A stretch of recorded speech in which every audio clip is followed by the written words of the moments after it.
Estamos en la segunda dosis con Alejandro Trambasaguas, inauguramos el año con él, con muchísimas cosas que ha publicado en su periódico en El Debate.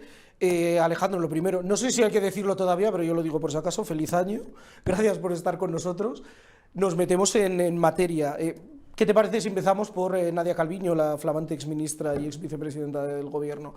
Has publicado en El Debate algo que tiene como protagonista a su padre, a José María Calviño, para que los espectadores se sitúen. Fue directivo de Radio y Televisión Española, presidente de Televisión Española en los primeros gobiernos de Felipe González y padre, como decimos, de Nadia Calviño. Cuentas en El Debate que él es propietario de un hotel en Santipetri, en Cádiz, mala plaza, no te sé la ironía, y este hotel nos cuentas que recibió una subvención de casi 13 millones y medio de euros por parte del ICO, del Instituto de Crédito Oficial. Cuéntanos un poco cómo se organiza todo esto. Sí, nosotros desvelamos en el debate que el padre de Calviño es propietario, como bien has explicado, de un hotel, además un hotel impresionante de 17.000 metros cuadrados en Santipetri, al sur de la bahía de Cádiz, que más que un hotel es un resort, porque es un espacio brutal que cuenta con casi 300 apartamentos, o sea, es decir, no es un hotel como tal con habitaciones, son apartamentos y villas de lujo, ¿no? Es un recinto además que cuenta con varias piscinas, está ubicado al lado de la playa de la Barrosa, que es muy conocida, de un club de golf muy exclusivo, y el padre de Calviño lo que hizo fue ceder la explotación del hotel a una empresa que se dedica a explotar hoteles y para ello firmó un contrato. Y lo que hemos desvelado en el debate es que a la empresa que le está explotando el hotel, justo después de que él ampliara ese contrato de explotación, el Instituto de Crédito Oficial le ha otorgado una ayuda de 13,5 millones de euros. 13 millones y medio de euros, ¿no? El Instituto de Crédito Oficial depende del Ministerio de Economía, es decir, de su hija, porque en el momento en el que se adjudican estas ayudas, su hija era ministra de Economía. Estas ayudas se adjudican en julio del año 2020, en plena pandemia por el coronavirus, y el objeto de las ayudas era precisamente paliar los efectos del coronavirus en las empresas, ¿no? Y las ayudas las cobra en dos partidas, una de 13 millones de euros y una segunda de medio millón de euros, de 500.000 euros, y prácticamente el hotel sale a flote, porque el hotel tenía unos ingresos paupérrimos y gracias a estas ayudas pues consigue despuntar. Nosotros en el debate además no solo hemos publicado las ayudas, sino también el dinero que ha ingresado el padre de Calviño gracias a todo esto, y lo que hemos publicado ha sido documentación que acredita que antes de recibir las ayudas prácticamente percibía en torno a 14.000 euros anuales como consecuencia de la explotación del hotel, y tras las ayudas pues se han embolsado casi 4 millones de euros. Oye, ¿y cómo justifican todo esto? Porque claro, sobre la mesa, como bien no, está bien que lo señales, el Instituto de Crédito Oficial depende directamente de un ministerio que dirige tu hija. Suena como muy, no sé, casi escandalosamente directo, quiero decir. Ni siquiera ha habido un subterfugio de ese otro ministerio que no esté directamente vinculado con tu hija. Claro, entiendo que las ayudas se dan excusándose en algo, alegando algo. En este caso, ¿cuál ha sido la excusa que han dado para poder justificar esta subvención de 13 millones y medio? Bueno, pues que España se encontraba en un momento catastrófico económicamente como consecuencia de la pandemia y que se necesitaban ayudas por parte del tejido empresarial para poder hacer frente de alguna manera a toda la situación, ¿no? Y esta empresa, la empresa, ojo, la empresa que explota el hotel del padre de Calviño, solicita al Ministerio de Economía la ayuda y se la conceden. Pero como también se la concedieron a la empresa que explota el negocio de los padres del presidente del gobierno, de Pedro Sánchez, como también se la concedieron a la empresa en la que era alto cargo el marido de Calviño, justo antes de que le ficharan por parte de Patrimonio Nacional y como consecuencia del escándalo él tuviera que renunciar a ese contrato, ¿no? Es decir, no es la primera vez que ocurren este tipo de cuestiones por parte del Instituto de Crédito Oficial. Lo que se tendría uno que preguntar es en qué porcentaje de las ayudas que los empresarios solicitan a este instituto del Ministerio de Economía se conceden y cuáles no, porque no se conceden todas. Y luego, que estos son estas ayudas, en el caso de los 13,5 millones de euros que se han inyectado en la empresa que explota el hotel del padre de Calviño, no son dinero a fondo perdido, en teoría. Es un crédito público, estatal, que se va a tener que devolver, aunque vamos a ver qué es lo que ocurre, ¿no? Porque el gobierno ya ha cambiado en estos últimos años en 3 ocasiones de criterio en cuanto al tiempo que tiene el empresario para devolver este dinero. Oye Alejandro, ¿y en algún momento saltó alguna alarma, me refiero, dentro del propio Ejecutivo o dentro del entorno de la propia señora Calviño, de decir, bueno, estéticamente no es precisamente lo más recomendable para alguien que ocupa un puesto como es el Ministerio de Economía? En ningún momento sonó ninguna alarma, ni nadie intentó decir, bueno, más allá de la situación del país, igual el destinatario, aunque sea, insisto, por estética, no es el mejor.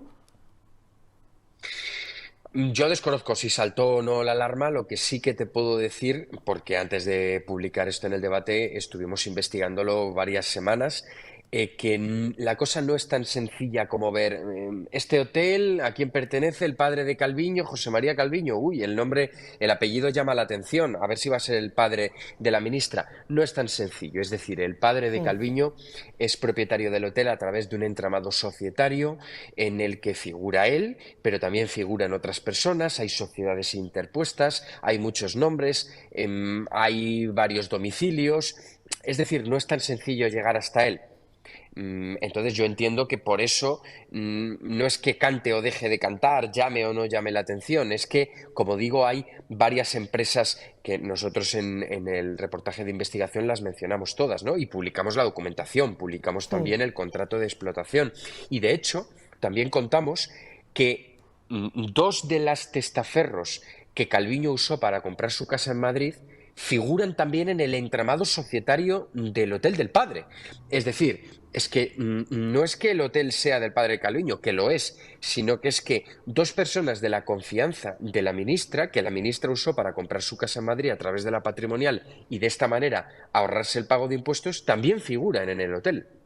Vamos, realmente el escenario que arroja todas estas informaciones que dais es tremendo porque, bueno, ni siquiera digamos que puede quedar la duda de, bueno, lo hice un poco sin darme cuenta porque en el día a día de un ministerio se gestionan muchísimas cosas, sino que es que los nexos de unión, como bien estás contando, más allá del padre y la hija, bueno, va mucho más allá cuando aparecen terceras personas que son comunes en los negocios de una y en los negocios de otro, tanto del padre como de la hija. Leía hoy en lo que publicabais, creo que ha sido hoy mismo en el debate, que además hay otro detalle curioso dentro de este hotel en Cádiz, que es que si eres miembro de comisiones obreras te puedes ahorrar hasta un 80% si quieres pasar la noche en este hotel, bueno, como bien señalabas tú, en este resort de lujo. Resort.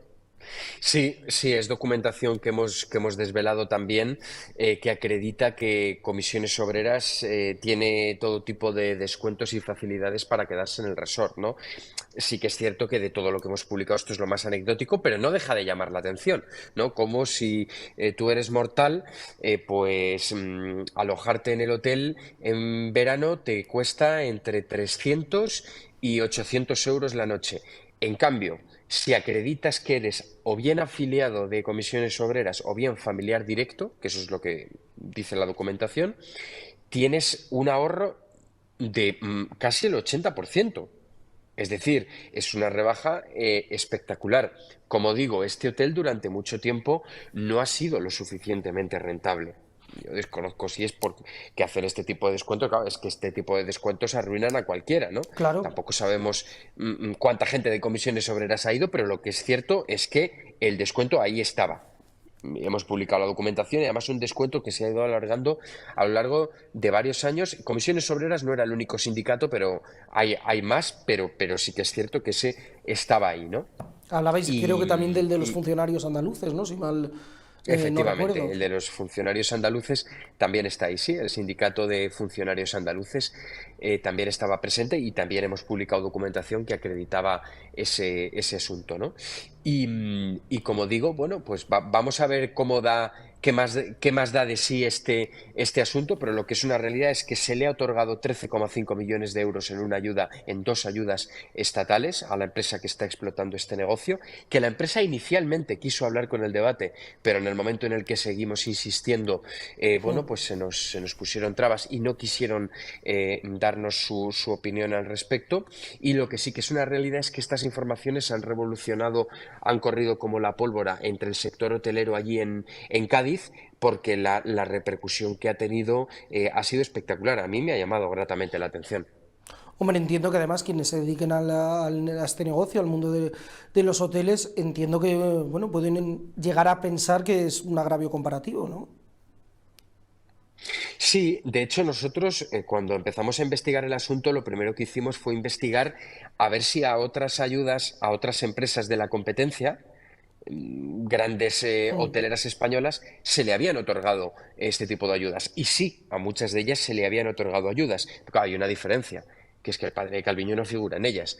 Es decir, aquí habría que Pequeño preguntarse detalle. si de alguna manera, claro, si de alguna manera Calviño eh, mm, de alguna manera incurrió o no en algún tipo de incompatibilidad al haber sido responsable de haber otorgado estas ayudas. Y esa es una pregunta que no se ha respondido y me temo que tampoco se va a responder porque Calviño ya está en Luxemburgo. Bueno, y vamos ahora de Cádiz a Barcelona. Ya asumo que no nos van a invitar a este hotel a pasar un fin de semana, así que nos vamos a Barcelona. En otras seguimos en el Mediterráneo, pero bueno, con otro objetivo de publicaciones. También tiene que ver con en qué se gasta el dinero público. Hablas de una subvención, en este caso por parte del ministerio que presidía el señor Iceta, al tesorero, a una sociedad del tesorero de Tsunami Democratic. Para que los espectadores se acuerden, bueno, es una asociación que está siendo investigada en la Audiencia Nacional por todo lo que tuvo que ver con los sucesos alrededor del 1 de octubre, del referéndum ilegal, y al que se le considera prácticamente una especie de guerrilla independentista, por decirlo de forma coloquial para que nos entiendan. Claro, aquí sí, ya lo de la señora Calviño podemos entender que hasta cierto punto, por desgracia, el nepotismo en nuestro país está muy instalado. Claro, aquí de repente aparece un señor como es Miquel Iceta y da más de 900.000 euros de subvención a una consultora que, insisto, cuyo responsable es a su vez el tesorero de Tsunami Democratic. No sé cómo explican esto. Hombre, es muy llamativo y además lo más llamativo, como publicamos hoy en el periódico, es que la subvención se le otorgó en plena investigación judicial. Es decir, no es que se le haya adjudicado antes y que desde el Ministerio de Cultura de alguna manera se pudiera alegar desconocimiento. No, no, es que se adjudicó en plena investigación judicial. En estos momentos, y ya desde hace varios años, la Audiencia Nacional está investigando a Tsunami Democratic por haber provocado altercados muy graves en defensa del referéndum ilegal del 1 de octubre en Cataluña o a raíz de ese referéndum ilegal, entre otros, cortes importantes de autopistas, el bloqueo del aeropuerto del Prat, también en Barajas, y ojo, hay que recordar que en el aeropuerto del Prat falleció un turista extranjero como consecuencia de un infarto en medio de los altercados que provocaron. Y la Guardia Civil señala al beneficiario de esta subvención, que es una empresa de la que este señor, el tesorero de Tsunami Democratic, es consejero, como una de las personas que es responsable de las finanzas de este grupo, que en realidad es una guerrilla violenta y radical del independentismo catalán, ¿no? Por lo tanto, bueno, vamos a ver, porque claro, mm, una de las cuestiones que está investigando la Audiencia Nacional es de qué manera se financiaba todo este grupo. Entonces, claro, ya el colmo sería poder acreditar que esta subvención haya podido servir para financiar todo aquello, ¿no? Mm, Esto en estos momentos no se sabe. La investigación sigue abierta, la Audiencia Nacional y la Guardia Civil, por lo tanto veremos a ver qué ocurre y qué es lo que descubren, sobre todo en los próximos meses. Sí, porque además una de las obsesiones, o uno de los objetivos, mejor dicho, del juez García Castellón es demostrar las conexiones entre este grupo, entre Tsunami Democratic y el gobierno de Puigdemont, y están ahí en esa, un poco, es uno de los puntos oscuros todavía en todo lo que rodeó al mal llamado referéndum. Hay que tener en cuenta además que si esto se demuestra, yo no sé hasta qué punto puede quedar la duda sobre la mesa por parte del Ministerio de Cultura que presidía el señor Iceta, de decir, bueno, es que no teníamos ni idea de esta conexión, pero es que, por lo que yo leía en tu reportaje, no, al contrario de lo que pasaba con el padre de la señora Calviño, en este caso no es nada, vamos, no han utilizado un sistema especialmente complejo como para disimular que es la misma persona. No, no, para nada, pero esto suele ser una tónica general en las administraciones públicas, es decir, las administraciones públicas en su mayoría suelen ser un coladero de todo tipo de empresas que solicitan ayudas y que nadie hace ningún chequeo de si son empresas que deben dinero a Hacienda, que por lo tanto, en teoría, no No deberían poder deberían, recibir claro. ni contratos ni subvenciones públicas, si tienen antecedentes penales, si en este caso están imputados por la Audiencia Nacional y se les están investigando por todo este tipo de delitos. Entonces, claro, eso es una pregunta que habría que hacerse, ¿no? O sea, si sería necesario establecer algún tipo de control, mínimo control de la persona o de la empresa que está solicitando las ayudas, ¿no? Pero como digo, la investigación de la Guardia Civil está siendo exquisita, está siendo muy minuciosa y no me cabe ninguna duda de que al final sabremos no solo cuánto dinero se han gastado en provocar todo este tipo de altercados, sino quién ha puesto el dinero. Y yo imagino que será muy grave y habrá serias consecuencias si se acredita que se ha usado dinero público para esto. Hombre, desde luego, y tanto en el caso de que estuviesen al tanto, escandaloso, y en el caso de no estarlo, como bien dices, también escandaloso, porque si algo debería cuidarse es a dónde va el dinero público. Y para terminar, Alejandro, te quiero sacar un tercer tema. Hoy leíamos en el debate, hay que decir a nuestros espectadores que te acabas de desvirgar como escritor, acabas de presentar tu primer libro, que creo que sale pasado mañana a la venta ya, El rey en el desierto, que es bueno, una aproximación a sobre los últimos años de la figura del rey emérito, de Juan Carlos I. En la prepublicación que hacías en el periódico, creo que es el arranque del libro, si no me equivoco, y empieza con una escena tremenda, que es ese momento en el que, bueno, junto con Carmen Calvo, comunica al rey de España la idoneidad de que su padre debe abandonar el país, y acto seguido él, junto con su hombre de confianza, Jaime Alfonsín, tienen que comunicarle al rey Juan Carlos pues que tiene que hacer las maletas e irse.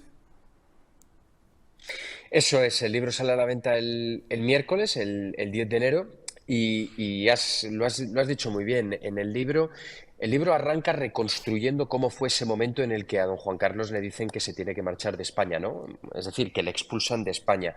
Y el libro arranca reconstruyendo la reunión en la que Carmen Calvo, que hasta ahora no se sabía qué participación había tenido en esto, bueno, pues el libro arranca contando cómo Pedro Sánchez manda a Carmen Calvo a Zarzuela y le pide que comunique a don Felipe y a Jaime Alfonsín, jefe de la Casa del Rey, el deseo del gobierno de expulsar a don Juan Carlos de España, ¿no?